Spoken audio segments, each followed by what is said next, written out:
Assalamualaikum warahmatullahi wabarakatuh. Perkenalkan, nama saya Eka Sabella dari Prodi Teknologi Pangan Universitas Muhammadiyah Sidoarjo. Pada video kali ini, saya akan melakukan wawancara dengan saudara Naila membahas tentang demokrasi. Mbak Naila, hari ini sehat? Alhamdulillah sehat. Ya, kita langsung ke pertanyaan pertamanya, Mbak.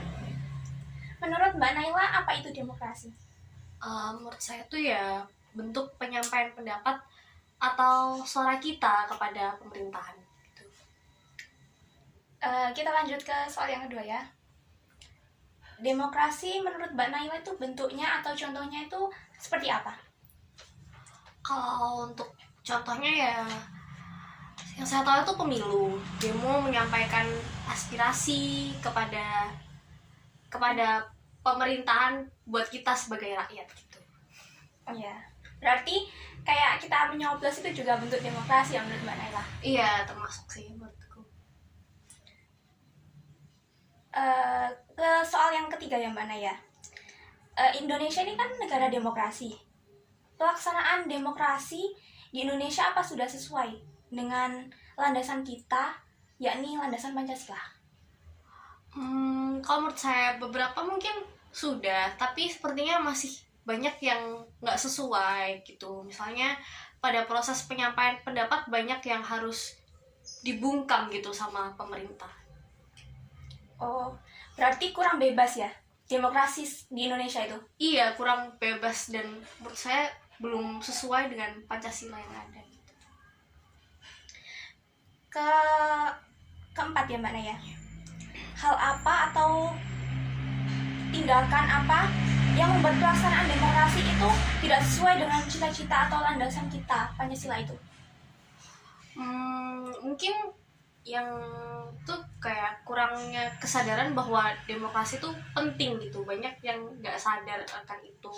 Dan yang mungkin yang kedua, masih banyak banget aturan yang mengikat seseorang untuk menyampaikan pendapat. Jadi kita tuh kayak dibelenggu gitu buat nyampain opini. Ya.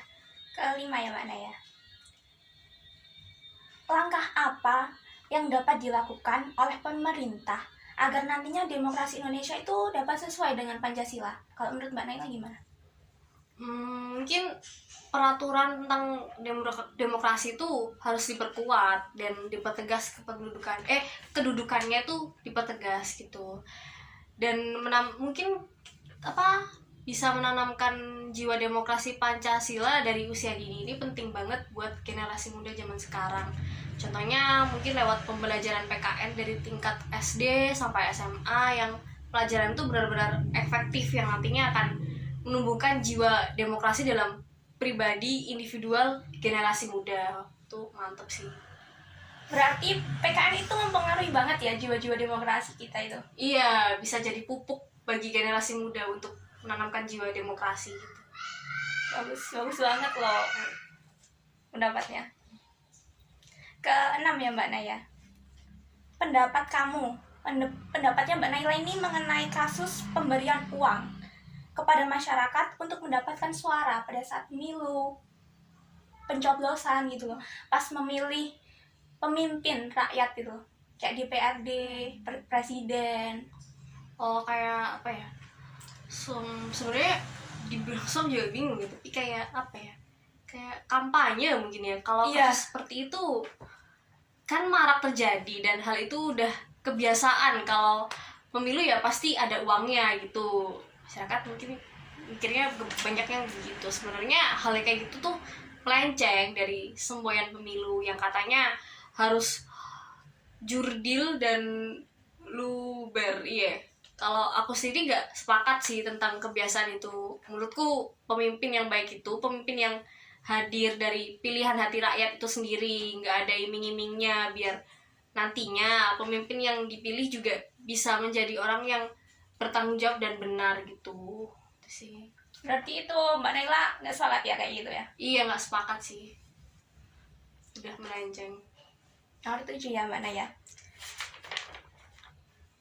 Kayak kasus itu kan sudah menjadi rahasia umum gitu ya, kayak udah biasa, udah semua orang tuh tahu kalau itu ada gitu. apa sih yang dapat dilakukan agar pemilu itu kedepannya dapat berjalan lebih bersih, lebih nggak ada yang kayak gitu. Kalau pendapat pribadi mungkin diperkokoh lagi jiwa demokrasi yang ada di setiap rakyat Indonesia. Terus harus ada peraturan yang tegas, dan peraturan itu harus ditegakkan. Ini yang paling penting tuh ini sih, peraturan tuh harus ditegaskan itu sih. Dan pengawasan pada proses dari sebelum adanya pemilu itu harus diselenggarakan tuh harus lebih dijaga biar nggak banyak terjadi penyelewengan gitu. Harus lebih dijaga dan diperketat. Yang pertama tadi harus ini ya, memperkokoh jiwa demokrasi itu kan ya. Iya. Biar orang-orang itu tidak teriming-imingi dengan uang gitu ya. Orang-orang juga harus sadar gitu lah, sama-sama sadar gitu. Saling tahu gitu ya. Dan tadi pengawasan ya, Iya. kayak harus bener-bener dikawal ini pemilu. Iya, bener harus diawasi lebih ketat gitu lah, biar ini udah benar belum gitu. Udah terlaksana dengan sesuai atau enggak gitu kan ya. Itu sih. Kita ke soal nomor 8 ya Mbak ya. Aku mau nanya nih mengenai pandangan Mbak Naila ini. Misalnya ada orang itu tidak mau melakukan atau menggunakan hak suaranya pada saat pemilu karena merasa dirinya itu kayak siapapun yang jadi itu ya nantinya itu ya nggak berpengaruh gitu loh buat aku ya tetap kerja, aku juga cari makan juga sendiri gitu loh. Itu gimana? Kalau menurutku pribadi, mungkin orang itu pernah merasa dikecewakan oleh pemerintah, jadi dia tuh kehilangan kepercayaan kepada pemerintah. Dia merasa bodo amat lah dengan jalannya pemerintahan, siapa yang megang kekuasaan dia udah nggak peduli, yang penting dia kerja dan memenuhi kebutuhannya. Soalnya kayak pemimpinnya ganti juga masalahnya juga itu aja, nggak kelar gitu loh. Dia juga nggak dapet apa-apa gitu. Kayak dia juga tetap kerja kayak gitu, banting tulang buat keluarga gitu kan ya. Kayak dia ngerasa nggak ada banyak perubahan yang terjadi gitu loh, walaupun pemerintahannya ganti gitu loh. Salah satu solusi yang bisa dilakukan agar orang-orang yang kayak gini, yang orang-orang bodoh amatan gitu sama pemerintahan, ya menurutku pemerintah juga harus menunjukkan eksistensinya dengan bekerja terbuka gitu. Jadi kayak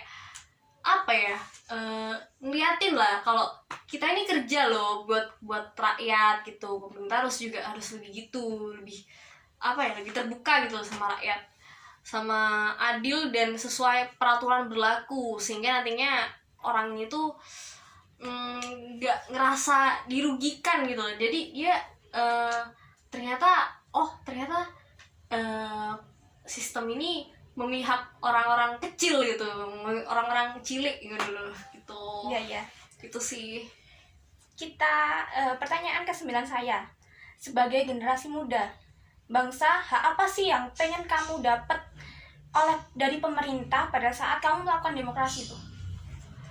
Kalau hak sendiri aku pingin biar bisa dipenuhi oleh pemerintah saat aku melakukan demokrasi atau penyaluran pendapat itu lebih tentang hak keamanan sih. Pengennya tuh dilindungi dari ancaman-ancaman atau tekanan orang lain, karena kadang kita melakukan hal baik itu banyak orang yang nggak suka dengan tindakan atau pilihan kita. Dia saya sendiri kayak merasa kurang aman gitulah. Kayak kalau kamu itu memilih sesuatu atau menyuarakan pendapat itu banyak orang yang kayak cari-cari kamu gitu ya, kayak bener. mengomongi atau kayak membicarakan kamu atau mungkin kayak memberi ancaman gitu kan ya. Iya bener. Kalau udah mungkin aku ngeluarin opini beda dikit, wah udah dicap gimana gitu, atau udah jadi buron lah gitu. Iya, paham. Pertanyaan terakhir saya, kalau mbaknya ini kan sudah umur berapa sih? Udah tahun ini 21. Berarti udah punya hak suara kan ya? Iya. Kamu itu kayak motivasi kamu untuk melakukan demokrasi, kayak misalnya kamu itu melakukan pemilihan, itu motivasi kamu di diri kamu, memotivasi diri kamu bahwa aku harus ikut pemilu, itu gimana sih? Kalau aku selalu memotivasi diriku kayak gini, walaupun kita cuma bisa memberikan satu suara kita itu punya harganya loh untuk pemerintahan, dan pasti punya pengaruh terhadap hasil, iya, hasil akhir sih ya. Punya pengaruh gitu loh di hasil akhir. Apalagi ketika jumlah suaranya sama satu suara itu menentukan masa depan bangsa kita ini seperti apa itu. Berarti selalu motivasi bahwa apa ya, kayak apa namanya, suara kamu itu bisa menentukan bangsa ke depannya gitu. Iya, bener-bener. Jadi apa ya, biar apa, memotivasi orang-orang yang bodo amatan itu kayak kamu tuh walaupun iya sih, walaupun kayak mungkin kamu ngerasa kayak pemerintahan tuh gini aja, tapi kamu sendiri bisa loh merubah keadaan walaupun kamu ngerasa kayak nggak guna gini gitu. Bagus banget loh motivasinya. Terima kasih ya Mbak Naila sudah mau saya wawancarai pada hari ini. Assalamualaikum. Makasih Mbak Kai. Ya.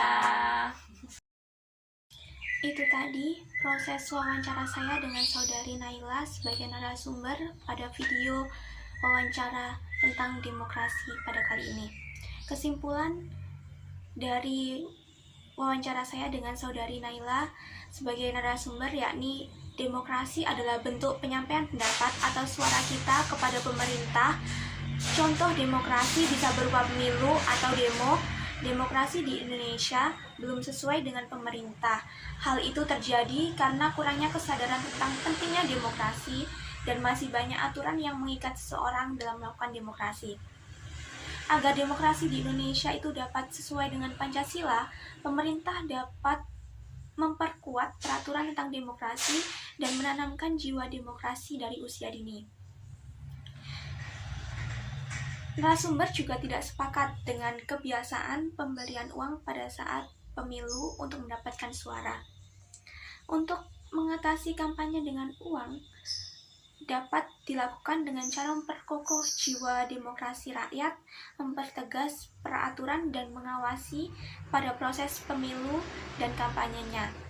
Pemerintah harus bekerja terbuka, adil, dan sesuai dengan peraturan agar rakyat dapat percaya dengan kinerja pemerintah untuk rakyatnya itu. Pada saat proses penyampaian pendapat atau suara, hak keamanan harus dipenuhi dan diberikan oleh pemerintah kepada orang yang melakukan demokrasi tersebut. Motivasi ya demokrasi yang ditanamkan oleh narasumber agar narasumber itu dapat mempunyai jiwa demokrasi, yakni dengan meyakinkan bahwa suara dan pilihannya dapat mempengaruhi masa depan Indonesia ke depannya. Mungkin itu saja video wawancara tentang demokrasi dari saya. Mohon maaf apabila ada kurang dan lebihnya. Saya akhiri. Wassalamualaikum warahmatullahi wabarakatuh.